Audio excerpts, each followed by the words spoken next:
जयश्री आज खूप खुश होती. आज तिची नणंद सुनीता तिच्या आईवडिलांच्या घरी येणार होती. यावेळी ती अधिक आनंदी होती, कारण तिची नणंद गरोदर होती. डॉक्टरांनी काही कॉम्प्लिकेशन सांगितली होती, त्यामुळे त्यांना बेड रेस्ट घ्यावी लागली होती. आता अशा वेळी त्यांच्याकडे फार दिवस कोणी राहण्यासाठी येणार नव्हतं आणि ती त्याच शहरात राहत होती. म्हणून जयश्रीने तिला स्वतःकडे बोलावून घेतले होते. सुनीता तिचे पती आरुषसोबत घरी आली होती. जयश्री खूप खुश होती, पण सुनीताला तिची वहिनी फारशी आवडत नव्हती. जयश्री जेव्हा नववधूच्या रूपात या घरात आली, तेव्हा सुनीता फक्त 10 वर्षाची होती. तिला जन्म दिल्यानंतर तिची आई खूप अशक्त झाली होती. दरम्यान एके दिवशी सुनीताच्या वडिलांचे हृदयविकाराच्या झटक्याने निधन झाले. त्यानंतर सुनीताची आई पूर्णपणे हताश झाली होती आणि डिप्रेशनमध्ये त्या जगू लागल्या. जेव्हा सुनीता 10 वर्षांची झाली, तेव्हा तिच्या आईचे निधन झाले. तिचा भाऊ अमोल 20 वर्षांचा झाला होता. अमोलला आधीच काम मिळाले होते.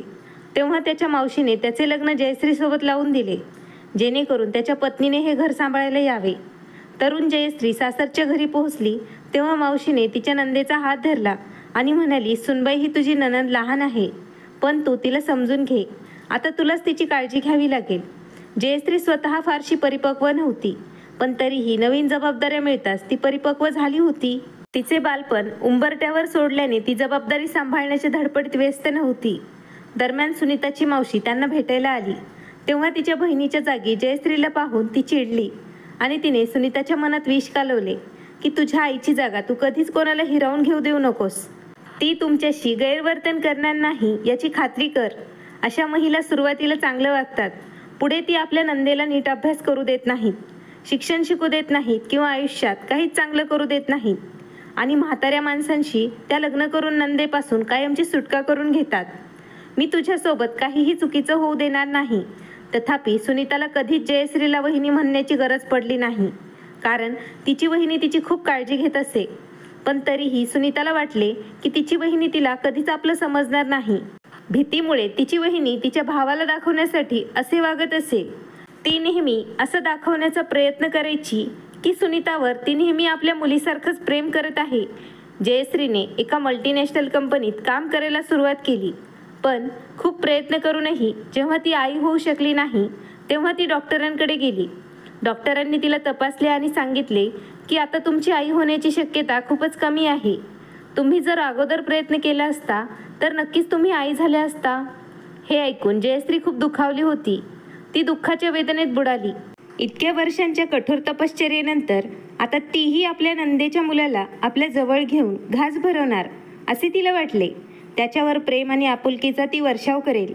तिने आपल्या नंदेला आपले मूल मानले तरीही तिला स्वतःचा एक भाग आपल्या मांडीत घ्यावासा वाटला. नवजात बाळावर पूर्णपणे प्रेम करावे, त्याच्या नाजूक बोटांना स्पर्श करून तिला तो स्पर्श अनुभवायचा होता. पण डॉक्टरांचे म्हणणे ऐकून ती पूर्णपणे तुटली होती.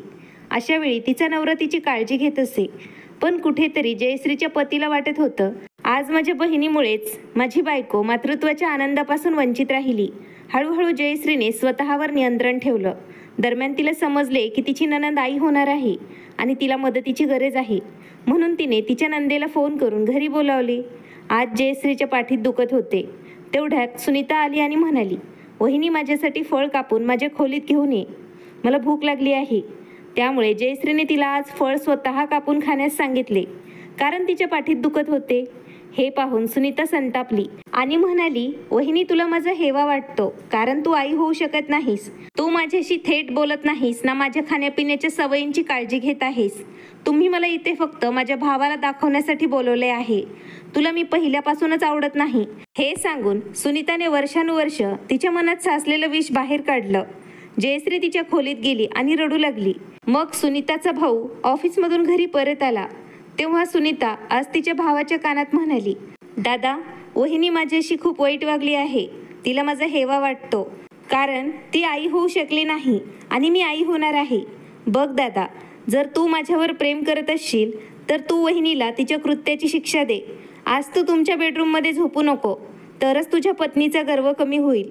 जयश्रीच्या नंदेने खूप मीठ आणि मिरपूड लावली होती आणि तिच्या भावाकडे तिच्या वहिनीबद्दल तक्रार केली होती. तिला खूप आनंद झाला की आता तिची वहिनी नक्कीच रडणार. तेव्हाच तिचा भाऊ मंद हसला आणि म्हणाला, छोटी, ऐक, तू तुझ्या वहिनीबद्दल जे काही बोलत आहेस ते तुझा गैरसमज आहे. का तू जाणून बुजून असं बोलत आहेस ते मला माहीत नाही, पण तू आत्ता जे काही मला सांगितले आहेस ते पूर्णपणे चुकीचे आहे. अगं सुनीता, तुला माझ्या पत्नीबद्दल काय माहीत आहे? तुला माहीत आहे का, ती जेव्हा या घरात लग्न करून आली तेव्हा तुझी योग्य काळजी घेणारं या घरात कोणीच नव्हतं. माझी पत्नी तुझ्यावर अत्याचार करेल अशी शंका अनेकांनी व्यक्त केली होती. जोपर्यंत तुझे लग्न होत नाही तोपर्यंत ती कोणत्याही मुलाला जन्म देणार नाही अशी शपथ तिने घेतली होती. एवढा मोठा त्याग कोणी दुसऱ्यासाठी करतो का? आज जेव्हा तू आई होणार आहेस तेव्हा सर्वात जास्त जयश्रीला आनंद झाला आहे. तुझ्या लग्नानंतर तिला आई व्हायचे होते, पण देवाने अजून आमचे ऐकले नाही. असे होऊ शकते की तुझ्यामुळे ती कधीच आई होऊ शकली नाही. तरीही तिच्या कपाळावर चिंतेची एक सुरकुतीही दिसत नाही. ती तुझी वहिनी नसून तुझ्या आईसारखी आहे. एखाद्या आईप्रमाणेच तिने तुला वाढवले आहे आणि तुला कधीच काही कमी पडू दिले नाही. पण मला कळत नाही कुठून तो लोकांचं बोलणं ऐकून तुझ्या वहिनीला तुझा हेवा वाटतो असं मला सांगत आहेस. आणि विनाकारण तू तुझ्या भावाला त्याच्या पत्नीपासून दूर ठेवण्याचा प्रयत्न करत आहेस. सुनीता, तुझ्या वहिनीबद्दल हे सत्य कळल्यावरही तू मला म्हणशील का तुझ्या वहिनीला तुझा हेवा वाटतोय? आता मात्र सुनीताच्या डोळ्यातून अश्रू वाहू लागले होते. ती विचार करत होती की तिची वहिनी किती चांगली आहे. आता सुनीताला जयश्रीचा हेवा वाटला. तिने तिच्या वहिनीला मिठी मारली आणि रडायला लागली. सुनीता म्हणाली, वहिनी मला माफ कर. न कळत बरंच काही मी तुला बोलले आहे. आज मला दादाने सांगितलं आहे तू माझ्यासाठी किती मोठा त्याग केला आहेस. नाहीतर मला वाटलं की तू वांज आहेस. असं म्हणत ती ढसाढसा रडायला लागली. दुसरीकडे जयश्रीच्या डोळ्यातूनही अश्रू वाहू लागले. तिने सुनीताच्या कपाळाला प्रेमाने हात लावला आणि म्हणाली, सुनीता, तू माझी मुलगी आहेस. मुली, मी तुझे वाईट कधीच करणार नाही. भाऊजाई आणि नणंद दोघींचेही डोळे भरून आले.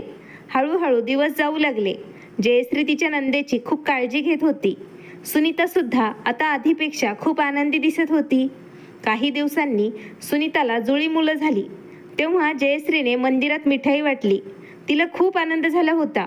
सुनीताने आता ठरवले होते ती तिच्या वहिनीला एक मूल आता देऊ शकेल. सुनीता तिच्या वहिनीला म्हणाली, वहिनी, माझ्यामुळेच आजपर्यंत तुझी ओटी रिकामी आहे. म्हणून कदाचित देवाने मला एकाच वेळी 2 मुलं होण्याचा आनंद दिला आहे. म्हणूनच मला माझे एक मूल तुला द्यायचे आहे. सुनीताच्या या शब्दाने जयश्री आश्चर्यचकित झाली. तिलाही आई होण्याचा आनंद मिळेल याचा तिने स्वप्नातही कल्पना केली नव्हती. ती संकोचून म्हणाली, नाही नाही सुनीता, हे तुझं मूल आहे. तू त्याची आई आहेस. तू एवढा मोठा त्याग का करत आहेस? तेव्हा सुनीता तिला अडवत म्हणाली, वहिनी, जेव्हा तू माझ्यासाठी एवढा मोठा त्याग करू शकतेस तर मी तुझ्यासाठी हा त्याग करू शकत नाही का? असो, मला एक मूल आहे ना. असं म्हणत तिने हात जोडून आपल्या वहिनीकडे ओल्या डोळ्यांनी पाहिलं. तेव्हा जयश्रीला आज जगातील सर्व सुख मिळाल्यासारखं वाटलं होतं. ती प्रेमाने पुढे सरकली आणि त्या बाळाच्या कपाळाचे तिने प्रेमाने चुंबन घेतले. आज जयश्री आई झाली होती. आज तिच्या नंदेनेच तिला आई झाल्याचा हा सुखद अनुभव दिला होता. मित्रांनो, ही कथा एक हृदयस्पर्शी कथा होती. आई मुलाला जन्म दिल्याने नाही तर मनाने आई होणे गरजेचे आहे. आज जयश्री तिच्या चांगल्या कर्मामुळे आई झाली होती. माणसाची नियत चांगली असेल तर देव त्याला कोणत्याच सुखापासून कधीच वंचित ठेवत नाही. मित्रांनो, तुम्हाला या कथेबद्दल काय वाटते? कृपया तुम्ही आम्हाला कमेंट करून कळवा. कथा आवडली असेल तर लाईक, शेअर आणि सबस्क्राईब करायला विसरू नका. धन्यवाद. आभारी आहोत.